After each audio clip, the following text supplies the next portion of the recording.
Hello everyone, welcome to study group Pathshala. मैं हूं अभिलाष और आज की क्लास में हम डिस्कस करेंगे एक निबंध को। ये निबंध होगा कैशलेस इकोनॉमी पर। ठीक है, आप इसको जरूर तैयार करिए, काफी ज्यादा इंपॉर्टेंट टॉपिक है आप सभी के लिए। और एसएससी, सीएचएसएल, सीजीएल, एमटीएस और एग्जाम्स के लिए आप इस टॉपिक को तैयार कर सकते हो और आपके एग्जाम में टॉपिक पूछा जा सकता है। और साथ ही साथ इसकी कंप्लीट प्लेलिस्ट को वॉच कर लीजिएगा। सारे जितने भी इंपॉर्टेंट लेटर्स के टॉपिक्स हैं वो भी मैं आपको कवर करा दूंगा। डिस्क्रिप्शन में आपको लिंक दिया गया है, वहां से जाके आप इनको देख सकते हो, वॉच कर सकते हो। राइट फ्रेंड्स, इसके साथ ही साथ आप इस बुक को ले सकते हो। इसमें आपको 60+ टॉपिक्स मिल जाएंगे जिनको आप तैयार कर सकते हो। राइट, और लेटेस्ट पैटर्न पर आपको ये सारे के सारे टॉपिक्स मिल जाएंगे। विद इन वर्ड लिमिट सारे टॉपिक्स मिलेंगे। राइट, और एस्से लेटर एक ही बुक से आप तैयार कर सकते हो, आपको अलग से 2 बुक लेने की जरूरत नहीं पड़ेगी। अगर आप इस बुक के ले लेते हो तो आपको फिर अलग से कोई मटेरियल लेने की जरूरत नहीं पड़ेगी, केवल एक ही बुक आपके लिए सफिशिएंट होगी। बाकी और इम्पॉर्टेंट जो टॉपिक्स हैं उनको तैयार करने के लिए इस बुक को आप कवर कर सकते हो। ठीक है, और इस पर आपको एडिशनल 30% डिस्काउंट भी मिल जाएगा। डिस्क्रिप्शन में लिंक आपको दिया गया है, वहाँ से जाके आप इनको बाय कर सकते हो अपने एग्जाम के अकॉर्डिंग, एसएससी, सीजीएल या फिर सीएचएसएल या फिर एमटीएस के लिए। राइट फ्रेंड्स, तो चलिए स्टार्ट करते हैं अच्छी क्लास को। Let's start. शुरुआत देखिए फ्रेंड्स, हम लोग कैसे करेंगे। यहाँ पर इंट्रोडक्शन से स्टार्ट करनी है हम लोग को क्लास को, तो कैसे बेसिकली इसको आपको शुरुआत करनी है। तो कैशलेस इकोनॉमी के बारे में बता सकते हो। कैशलेस अर्थव्यवस्था एक ऐसी अर्थव्यवस्था है जिसमें धन का अधिकांश लेन देन डिजिटल माध्यम जैसे cheque, credit card, debit card, net banking, mobile से भुगतान तथा अन्य डिजिटल माध्यमों से किया जाता है। ठीक है, यहाँ पर आप बिल्कुल सिंपल लैंग्वेज में बता सकते हो कैशलेस अर्थव्यवस्था या कैशलेस इकोनॉमी क्या है। एक ऐसी अर्थव्यवस्था या एक ऐसी इकोनॉमी जहाँ पर जो ट्रांजेक्शन्स हैं वो कैसे हो रहे हो, धन का जो अधिकांश ट्रांजैक्शन है वो डिजिटल माध्यम से हो रहे हो। ठीक है, जैसे कि चेक से हो रहे हो या credit card, debit card, net banking, mobile payment, ठीक है, और डिजिटल अन्य जो तरीके हैं उसके द्वारा हो रहे हो, उसको ही हम लोग बोलते हैं कैशलेस इकोनॉमी। राइट, इस व्यवस्था में नकदी का चलन कम होता है। ठीक है, यानी कैश जो है इसमें हम लोग कम यूज करते हैं। ज्यादातर जो उपयोग होता है वो मोबाइल डिजिटल माध्यम के थ्रू ही हम पेमेंट करते हैं। राइट, ज्यादा से ज्यादा डिजिटल माध्यम का ही यूज करते हैं। राइट फ्रेंड्स, तो इस तरह से यहाँ पर आप इसको बता सकते हो। भारत जैसे विशाल देश में जहाँ एक बड़ी जनसंख्या गरीबी रेखा के नीचे जीवन बिताने को मजबूर है, कैशलेस इकोनॉमी लागू होने में कठिनाइयां आना तो स्वाभाविक है, लेकिन इस दिशा में प्रयास शुरू करना जरूरी था। ठीक है, यहाँ पर आप बता सकते हो भारत जो एक विशाल देश है, यहाँ पर जो एक भारी जनसंख्या जो है गरीबी रेखा के नीचे है। ठीक है, ऐसे देश में कैशलेस इकोनॉमी लागू करने में कठिनाइयां तो शुरू में आई ही। ठीक है, और इसके साथ ही साथ जैसे जैसे इसको लागू किया गया, जैसे जैसे इसके लिए प्रयास किया गया, वो काफ़ी ज़्यादा सराहनीय और आज जो है जो सिनेरियो है पूरी तरह से चेंज हो चुका है। राइट, आज डिजिटल माध्यम से मौद्रिक लेन देन के प्रति लोगों के मानसिकता में एक बड़ा परिवर्तन आया है। ठीक है, यानी कि अभी आज जो है ज़्यादातर लोग जो ट्रांजैक्शंस हैं वो ऑनलाइन ही कर रहे हैं, ऑनलाइन ही जो पेमेंट्स हैं उसका भुगतान किया जा रहा है। ठीक है, तो एक तरह से आप कह सकते हो डिजिटल इकोनॉमी या फिर कैशलेस इकोनॉमी को बढ़ावा मिल रहा है बहुत तेज़ी से। और आप यहाँ पर बता सकते हो कि जैसे जैसे इसकी ओर प्रयास किए जा रहे हैं वैसे वैसे हम इस पर सफल भी हो रहे हैं। राइट, तो शुरुआत इस तरह से आप कर लोगे इस टॉपिक की। आगे मूव करते हैं हम लोग बॉडी सेक्शन में। कैशलेस इकोनॉमी इलेक्ट्रॉनिक भुगतान को बढ़ावा देता है जो पारदर्शिता और जवाबदेही में सुधार करती है। ठीक है, यानी कैशलेस इकोनॉमी के माध्यम से इलेक्ट्रॉनिक पेमेंट होता है, ई पेमेंट होता है, ई पेमेंट या फिर डिजिटल पेमेंट माध्यम से पेमेंट किया जाता है। ठीक है, और इसको ये बढ़ावा देता है ई पेमेंट को। साथ ही साथ इसमें ट्रांसपेरेंसी यानी पारदर्शिता भी बढ़ जाती है, साथ ही साथ अकाउंटेबिलिटी भी बढ़ जाती है, जवाबदेही भी बढ़ जाती है। राइट, कर संग्रह बढ़ता है क्योंकि सभी लेन देन बैंक खातों के माध्यम से ही होते हैं। ठीक है, कर संग्रह इसलिए बढ़ेगा, सारे ट्रांजैक्शन जो होंगे वो बैंकों के द्वारा ही होंगे, तो टैक्स कलेक्शन और टैक्स डिडक्शन में दोनों में ही क्या होगा, आसानी होती है। राइट, भ्रष्टाचार और काले धन को कम कर सकता है क्योंकि सभी लेन देन का आसानी से पता लगाया जा सकता है। ठीक है, आप देखो जितने भी ट्रांजैक्शंस हो रहे हैं उनको आसानी से ट्रेस किया जा सकता है क्योंकि ऑनलाइन माध्यम से हो रहे हैं। ऑनलाइन माध्यम से होने की वजह से उनको आसानी से ट्रेस किया जा सकता है। राइट, तो ये इसकी एक खूबी है जो आप यहाँ पर बता सकते हो। राइट फ्रेंड्स, इसके माध्यम से समय की भी बचत होती है और धन का गबन और चोरी भी नहीं हो पाती, क्योंकि सभी लेन देन डिजिटल माध्यम से होते हैं। राइट, तो यहाँ पर आप ये भी बता सकते हो, इसका अगला एडवांटेज ये भी है कि इसमें समय की भी बचत होती है, क्योंकि अगर आप बैंकों से पैसा निकालने जाओगे या फिर किसी को पेमेंट करोगे तो आपको बैंकों में लाइनों में लगना पड़ता है, तो उस तरह की दिक्कतें नहीं होती। तो इससे आपको समय की भी बचत होती है डिजिटल माध्यम से। साथ ही साथ धन का गबन नहीं हो पाता, ना ही चोरी हो पाती, क्योंकि सारे ट्रांजैक्शन जो है बैंक अकाउंट के थ्रू होते हैं। राइट, तो यहाँ पर आप बता सकते हो इस तरह से काफ़ी हद तक जितने भी बेसिकली यहाँ पर बिजनेसमैन्स हैं या फिर बिजनेसेस हैं उनके लिए काफ़ी अच्छा है ये। राइट, यह सिस्टम पेपरलेस पर्यावरण के अनुकूल है, क्योंकि इसमें मुद्रा की छपाई और रख रखाव पर भारी मात्रा में खर्च की बचत होती है।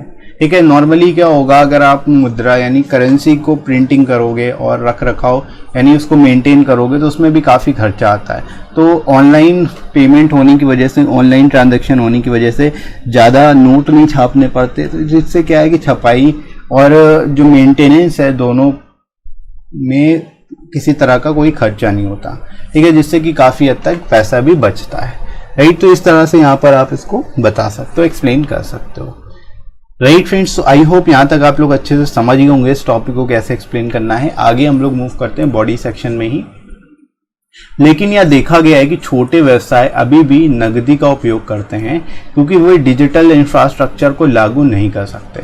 ठीक है, यानी कि जो छोटे व्यापारी हैं, छोटे दुकानदार हैं, छोटे जो ठेले वाले हैं, इस तरह के जो लोग हैं, ऐसे जो छोटे छोटे व्यवसाय चला रहे हैं, ऐसे लोग जो है नकदी का ही प्रयोग करते हैं, कैश का ही प्रयोग करते हैं, क्योंकि उनके पास डिजिटल इंफ्रास्ट्रक्चर नहीं है। ठीक है, वो ये लागू नहीं कर सकते। क्लियर, तो एक यहाँ पर एक डिसएडवांटेज है जो आप यहाँ पर बता सकते हो।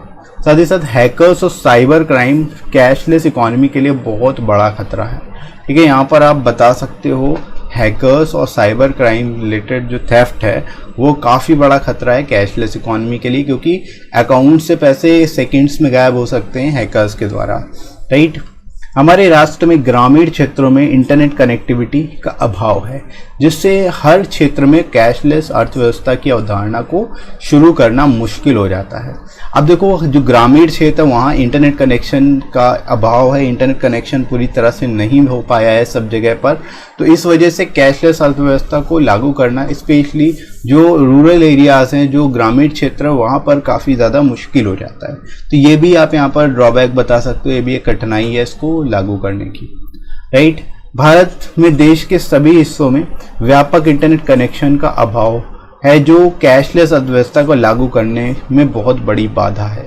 राइट, तो स्पेशली यहाँ पर आप बेसिकली बता सकते हो इंटरनेट कनेक्शन के अभाव के कारण जो है कैशलेस अर्थव्यवस्था को लागू करना एक बड़ी बाधा बन सकती है।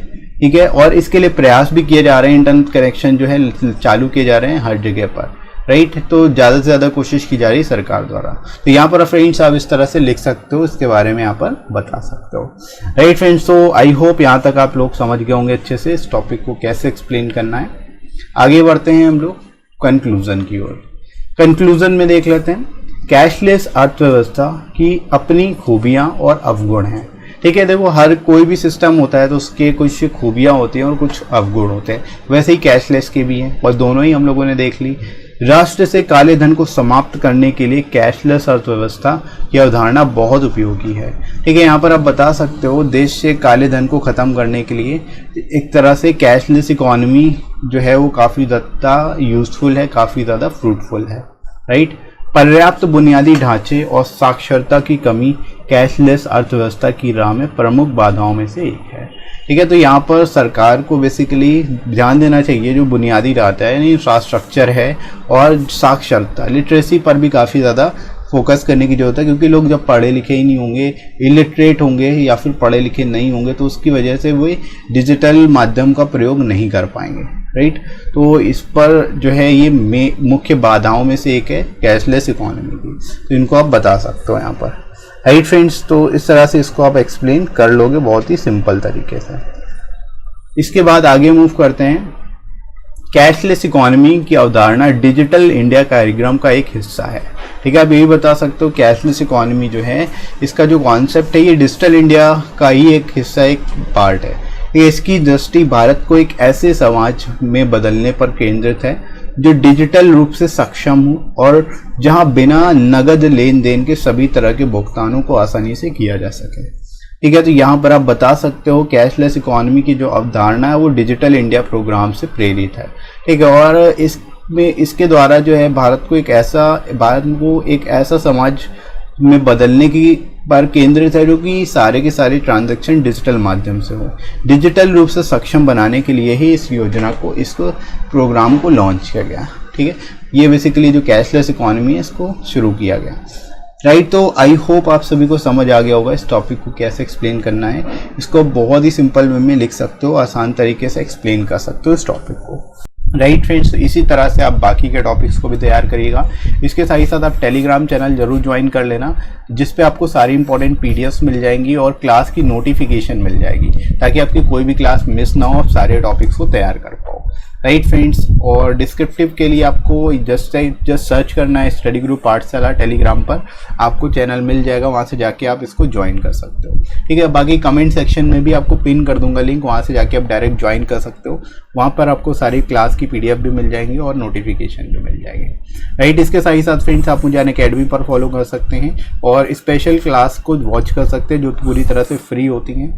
क्लासेस जो होती है वो 11:30 से मॉर्निंग में होती है और इसमें हम लोग जीके जीएस करा रहे हैं। जीके जीएस आपकी क्लास होती है जिसमें एमसीक्यू के थ्रू हम लोग यहाँ पर सारे टॉपिक्स को कवर कर रहे हैं, तो आप इनको जरूर देखिए, आपको काफ़ी फायदा होगा। जीके जीएस के लिए स्पेशली इन क्लासेस को आप वॉच कर सकते हो अनअकैडमी पर। ठीक है, और वीडियो कैसा लगा कमेंट करके जरूर बताइएगा। वीडियो हेल्पफुल लगा हो तो लाइक कर दीजिएगा, इस वीडियो को शेयर करिएगा अपने सभी दोस्तों में जो डिस्क्रिप्टिव पेपर की तैयारी कर रहे हैं, और आप अगर नए हो इस चैनल पर तो चैनल को सब्सक्राइब करना बिल्कुल भी मत भूलना। राइट फ्रेंड्स, तो अभी के लिए इतना ही, नेक्स्ट मिलते हैं अगली क्लास में। Thanks for watching.